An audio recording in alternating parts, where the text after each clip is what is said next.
Assalamualaikum warahmatullahi wabarakatuh. Salam sejahtera bagi kita semua. Pertama-tama, yang kami hormati Bapak dosen pengampu mata kuliah dan teman-teman mahasiswa sekalian. Kami dari kelompok 2 yang terdiri dari Walterus Konowarob, semester 5, Vika Kurnianti, semester 5, Siti Nurjana, semester 5, Aldi Purwanto, semester 3, Erga Jumarwan, dari semester 3, Doni Hiskia Sambara dari semester 3 jurusan Agroteknologi, Universitas Musambus. Pada kesempatan kali ini, kami akan mempresentasikan hasil dari diskusi kami mengenai unsur hara mikro tanah dan tanaman.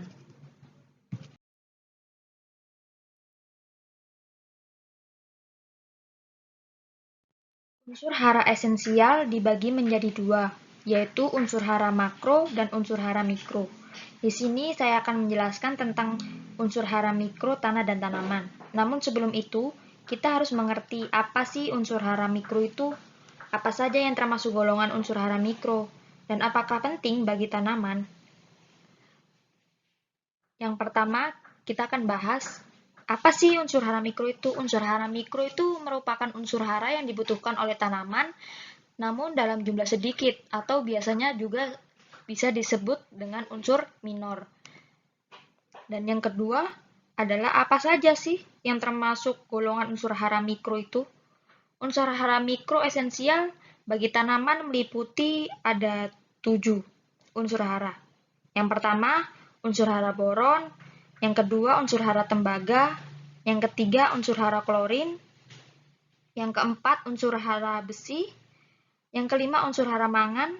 Yang keenam, unsur hara molibdenum. Dan yang ketujuh adalah unsur hara seng.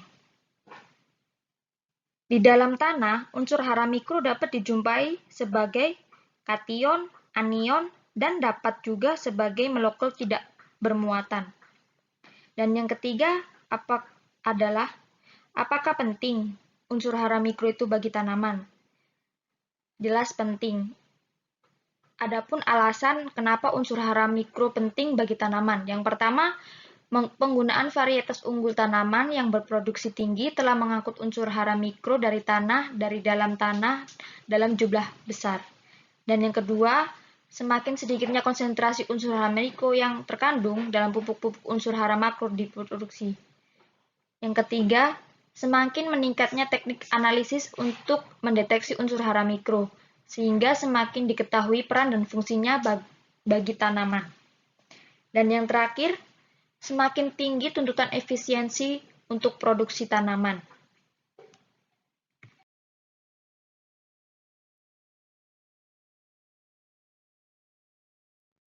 Setelah kita mengetahui apa yang dimaksud unsur hara mikro, penting tidaknya bagi tanaman, dan golongan apa saja yang termasuk golongan unsur hara mikro, mari kita bahas satu persatu unsur hara mikro tanah dan tanaman.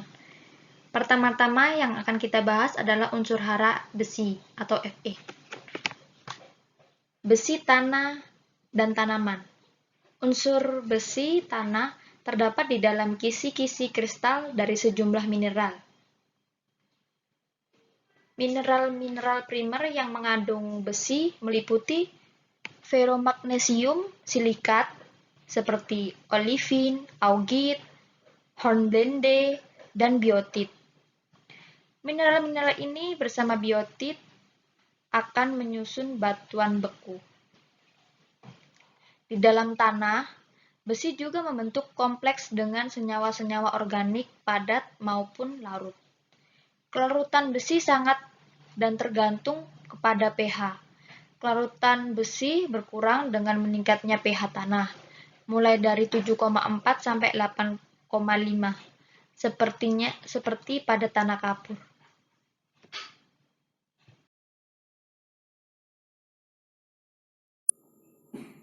Ya baik, saya akan menjelaskan besi tanah dan tanaman. Yang pertama, besi di dalam tanaman. Poin pertama, unsur Fe diperlukan untuk berfungsinya sejumlah enzim di dalam tanaman, terutama pada proses reaksi oksidasi dan reduksi di dalam respirasi dan fotosintesis. Poin kedua, besi berfungsi sebagai katalis atau bagian dari sistem enzim yang terkait dalam pembentukan klorofil. Poin ketiga, gejala kekehatan Fe seperti daun muda mengalami klorosis di antara tulang daun. Daun-daun muda mengering dengan tulang-tulang daun tetap hijau. Pucuk daun berwarna coklat, buah berwarna buruk, dan diameter batang kecil. Kekehatan Fe terjadi pada tanah dengan pH 7,5 atau alkalin.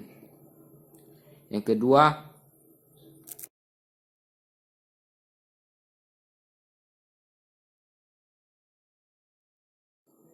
yang berikutnya, mangan tanah dan tanaman. Mangan dalam tanah. Pertama, mangan adalah unsur paling banyak ke-11 dalam bentuk kerak bumi dengan konsentrasi rata-rata 0,09%. Yang kedua, di dalam tanah Mn dibedakan menjadi Mn mineral, kompleks Mn, bahan organik, Mn dapat ditukar, dan Mn dapat larut. Yang ketiga, mangan di dalam larutan dapat berbentuk Mn yang bergabung dengan senyawa organik larut. Keberadaan kedua bentuk tersebut dipengaruhi oleh pH tanah dan kondisi redoks.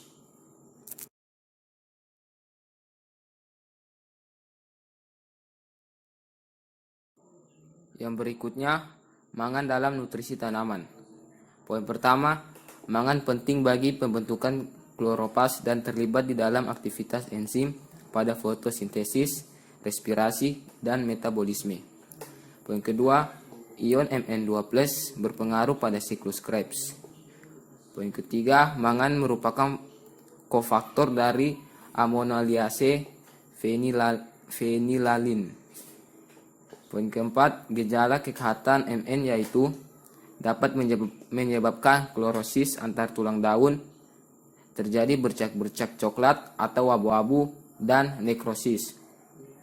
Dengan tulang-tulang daun masih hijau. Pada klorosis, para daun muda menunjukkan warna yang lebih coklat dan menguning, pucat dengan tulang-tulang daun yang masih hijau, dan terakhir dapat menghambat.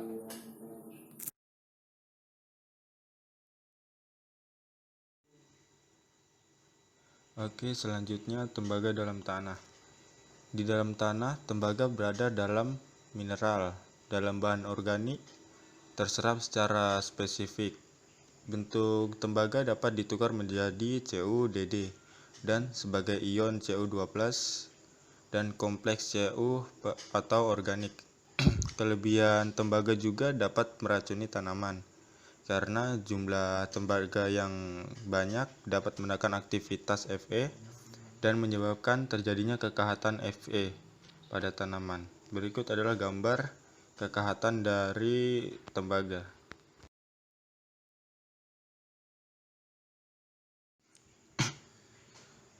Selanjutnya, tembaga dalam nutrisi tanaman. Unsur tembaga merupakan komponen esensial sejumlah enzim tanaman seperti diamin oksidase, ascorbat oksidase, odifenol oksidase, sitokrom C oksidase, superoksid dimustase, plastosianin oksidase, dan quinol oksidase. Kemudian tembaga juga terlibat dalam suatu reaksi redoks. Kekehatan tembaga juga dapat mengakibatkan kematian, mulai dari pucuk batang secara progresif, kemudian klorosis antar tulang daun, dan nekrosis pada helai daun.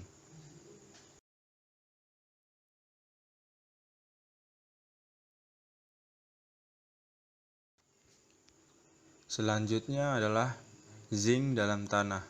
Di dalam tanah, zinc berada dalam bentuk Zn mineral.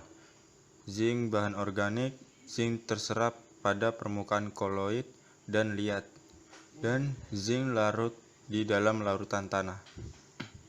Unsur zinc dapat membentuk kompleks dengan bahan organik tanah atau terserap pada tanah-tanah kaya bahan organik. Ketersediaan zinc juga dipengaruhi oleh mikroza. Berikut adalah gambaran unsur zinc.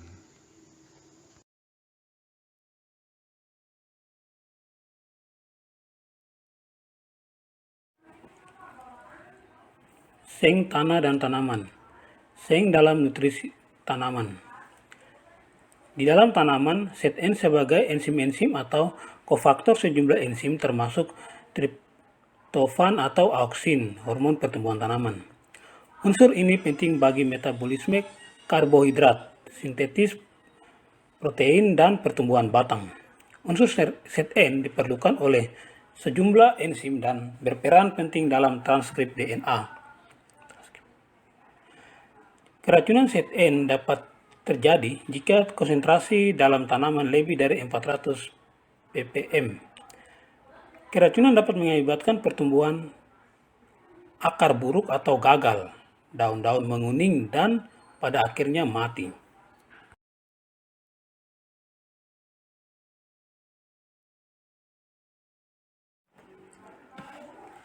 Boron dan tanaman. Boron dalam tanah. Di dalam tanah, B berada dalam mineral, terjerap pada permukaan liat dan oksida-oksida Fe dan Al, bergandengan dengan bahan organik tanah, dan di dalam larutan tanah. Mineral di dalam tanah mengandung B adalah turmalin, aksenit, ulexit, kolemanit, dan kermit, dan yang paling banyak adalah turmalin yang sulit lapuk. Kekahatan B sering terjadi akibat kekeringan atau kedinginan, yang menyebabkan laju dekomposisi bahan organik rendah.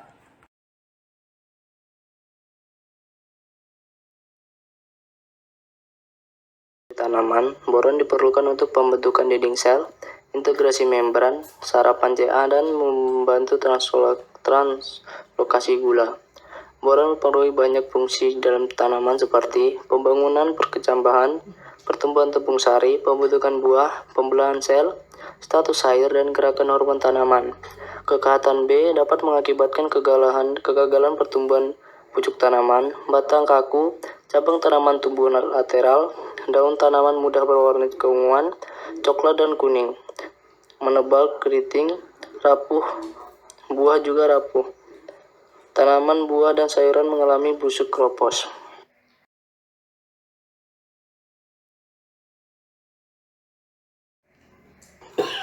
Dan di slide 13 itu ada kalorin tanah dan tanaman. Kalorin dalam tanah. Di dalam tanah, MO dijumpai dalam mineral terkecap atau sebagai bentuk labil, dan MO dalam larutan tanah. Molybdenum lebih tersedia ketika pH meningkat. Tanaman pengapuran tanah masam sebagai pH sekitar 7 dapat mengurangi terjadi kekahatan. Kalorin dalam nutrisi tanaman. Dalam tanaman, Ca1 atau Ci terlibat di dalam beberapa proses metabolisme. Gejala kekahatan C1 meliputi pucuk helai, daun diikuti klorosis, nekrosis, dan berwarna tembaga. Konsentrasi Ci terlalu tinggi di tanah dapat menyebabkan keracunan, dan kejadian ini lebih sering terjadi dibandingkan kekahatan Ci. Keracunan Ci terjadi pada tanah salin atau dipengaruhi oleh tingginya konsentrasi garam.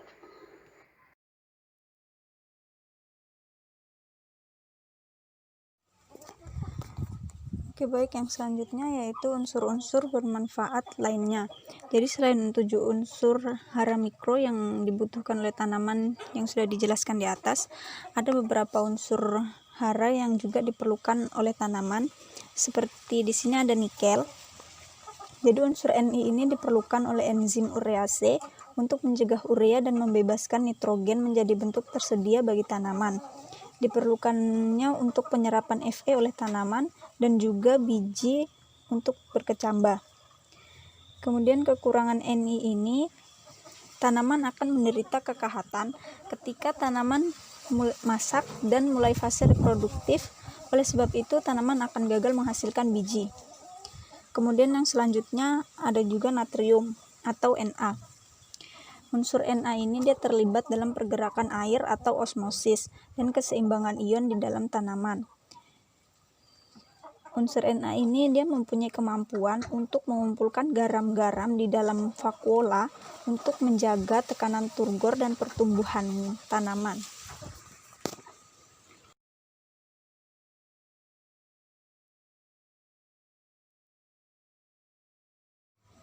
Yang unsur-unsur bermanfaat lainnya Jadi selain nikel dan juga silikon masih ada unsur berikutnya yaitu kobalt atau CO. CO ini dia diperlukan untuk penambatan mikrobia N atau nitrogen pada tanaman legum dan di dalam bintil akar tanaman yang bukan legum. Kemudian kekahatan CO juga dapat mengakibatkan kekahatan N.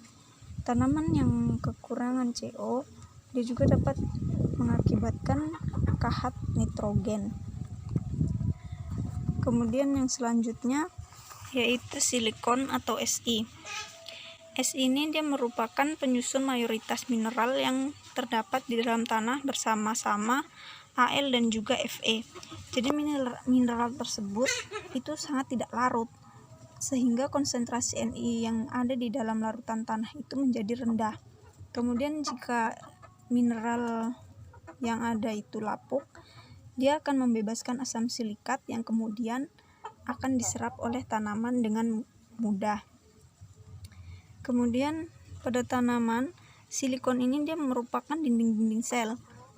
Unsur Si juga mempunyai peran dan fungsi bagi tanaman, seperti pada tanaman padi dan juga tanaman tebu. Kemudian unsur Si ini dia dapat meningkatkan toleransi tanaman terhadap cekaman kekeringan, terhindar juga dari serangan serangga. Kemudian silikon juga dapat mencegah keracunan Fe dan juga Mn pada tanaman.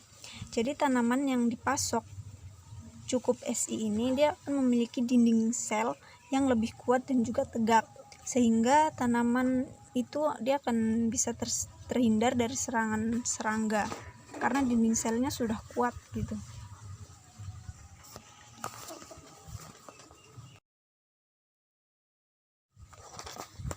Ya, demikianlah presentasi dari kelompok kami. Apabila ada kekurangan dalam kami menyampaikan materi, kami mohon maaf. Billahi taufiq wal hidayah. Wassalamualaikum warahmatullahi wabarakatuh. Selamat siang semuanya.